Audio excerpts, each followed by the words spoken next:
curious about what the reaction in your circles might have been to that performance. I mean, a lot. Like not even just from obviously messages a lot, but like when you have like Instagram and like TikTok and a bunch of you get a lot of like ads and mentions on Instagram and TikTok. Like it was too much. I couldn't even go through. But as far as like my messages, it was mainly just like close friends and family members that congratulated me.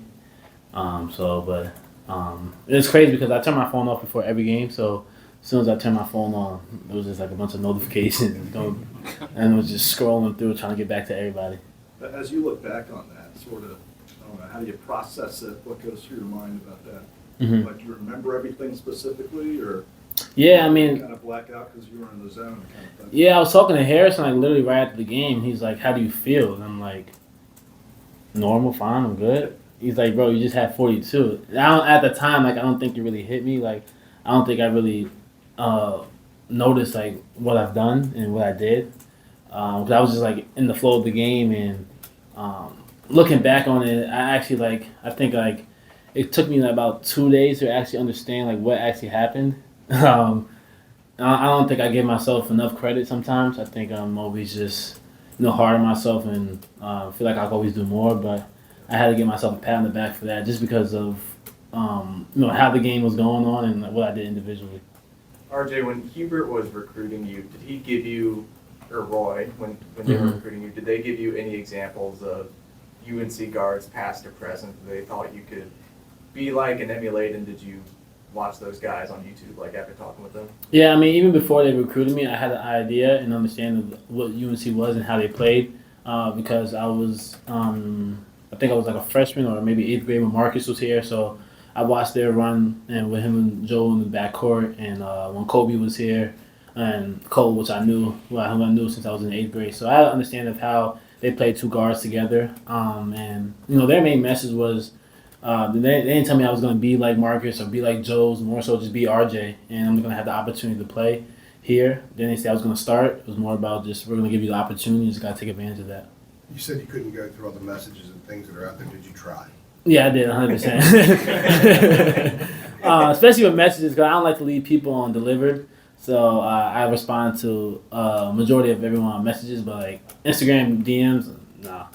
What was the most interesting thing that someone said or reached out or some kind of meme or whatever they made that wasn't someone that's not associated with the program or your family?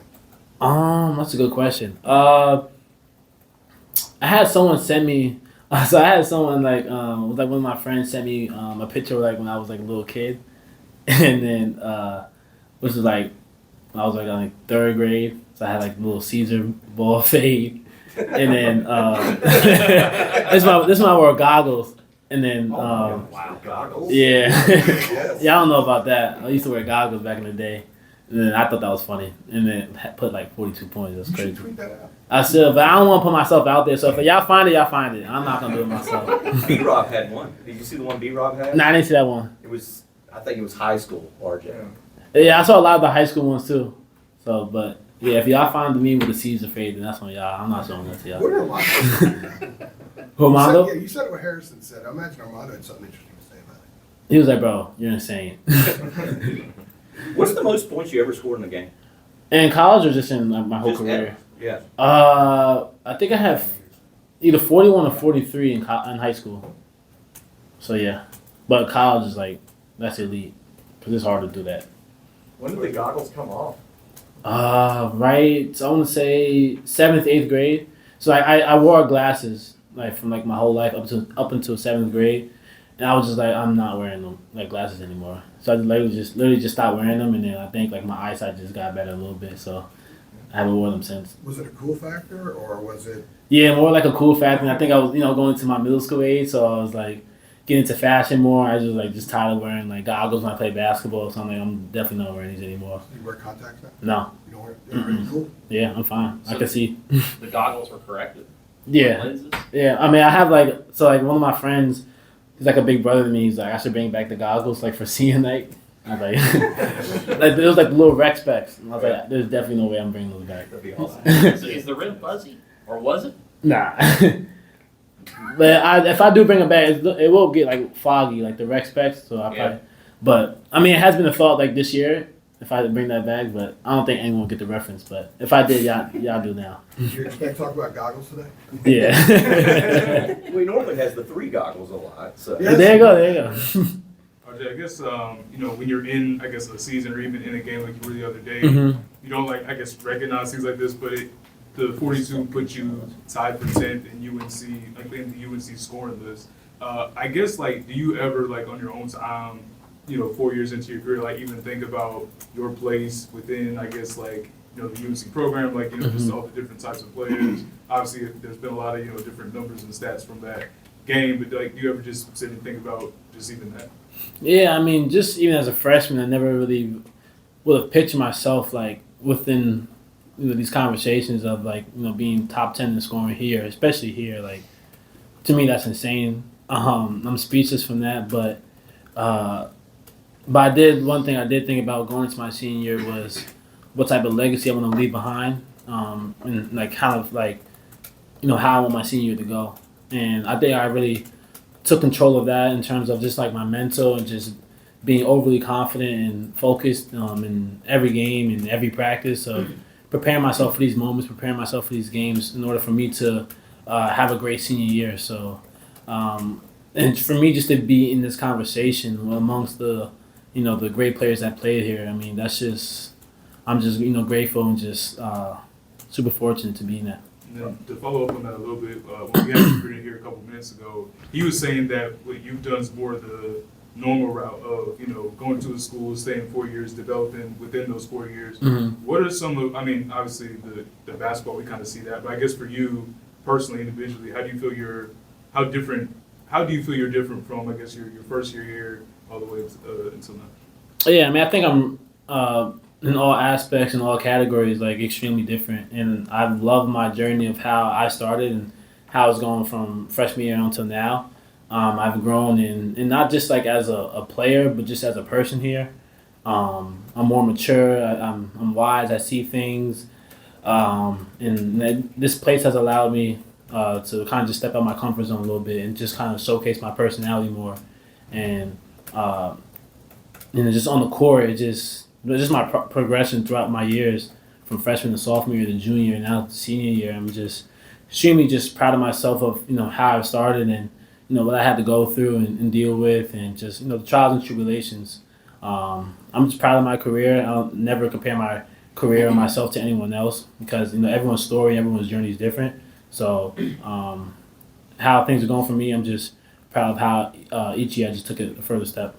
Or Hubert just- said couple you more, guys guys, are- couple more. Hubert said you guys are still playing desperate, but I understand the mindset. But NC State is like really desperate. They don't win this, they probably have to win the whole ACC tournament to get in the NCAA. So how do you guys kind of match that actual mentality on the floor? I mean, we just gotta be prepared. NC State's a really good team, and our mindset is always the next game and just taking it one game at a time. So our mentality has to stay the same since the beginning of the year, and we just gotta defend home court and go out and play Carolina basketball, play together, and just give it our all. RJ, Go ahead. how was film study from the Miami game? Hubert said it was very productive, Mhm. in his words. What did you guys go over, and what did you feel like you took away from that? Just to see how like the last 4 minutes, how that went. I mean, that was like it kind of gave me flashbacks to like how Baylor was a little bit. Just in terms of how much we were up and how we could have extended the lead, and we had some slip ups and whatnot. But I think that's something that we could learn from. Put ourselves in a good position that game. Just do a better job of closing out the games a little bit better. So I think that film study was good for us because it allowed us to grow and allowed us to see where we made mistakes at. So when that happens in March, we don't make those mistakes again. 3 left. Adam, Andrew, and Daniel, please. RJ, there are 2 home games left for the UNC Tar Heels this season, tomorrow and then Tuesday. Are you approaching these 2 home games as if they'll be your last? Because obviously you could come back next year if you want. Yeah, I haven't really even thought about it.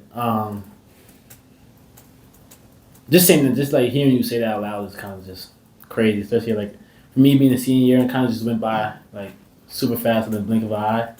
But I'm definitely going to just approach these last 2 home games as it's like with the same mindset I've had since the start of the season and since the start of freshman year, just to win them and to give my all and just come out with the win at the result of it. That's all that matters to me. So that's my approach. I'm not thinking about if it's going to be my last 2 home games here as a Tar Heel. Just want to finish it out strong. How much is your improvement on your step back been in the process of recognizing when to drive, when to step back, and how much does your ability to drive kind of help you have that avenue to step back and do like what you did to Matthew the other night, break his ankles? Yeah, it's been a big adjustment for me just in terms of knowing where the defender is and knowing I'm going to step back. If you asked me 2 years ago, my sophomore year, would I be able to do that? I'd probably tell you no. But just my ability just to create space and find a shot where I'm comfortable with and practice it repetitively. That's a shot that I work on every day and either going right or going left, so I'm comfortable in those type of situations and have the confidence to knock it down. So my improvement from just for that move in general just is more so just getting the feel and being more natural with it. Second part, real quickly to that, how much of it is film work, watching on film, oh, I could have done the step back then, or I should have driven then? How much does film work play into helping you recognize? A big part. I mean, just because you could watch film and see if you could have done the move a little bit better or see if you could have a counter to it. And so I watch a lot of film just like in the move, but also I think a lot of like Kemba Walker, a lot of that, he did a lot of like snatches back when he was with the Hornets and when he was with UConn. And so that did a lot of film work between myself and Kemba. RJ, what's the story behind your nickname, Milkman? The Milkman? I was in the Bronx playing at this local tournament. This guy named Dribble Machine, his name is Shane, and I was just out there just getting buckets. So I just remember him on the mic just calling me Milkman. He was an and one guy, right? Shane the dribbling machine. Yeah, that's my dog, yeah. Yeah. He was saying because I was always delivering, so. Thanks, RJ. Appreciate it. Appreciate it.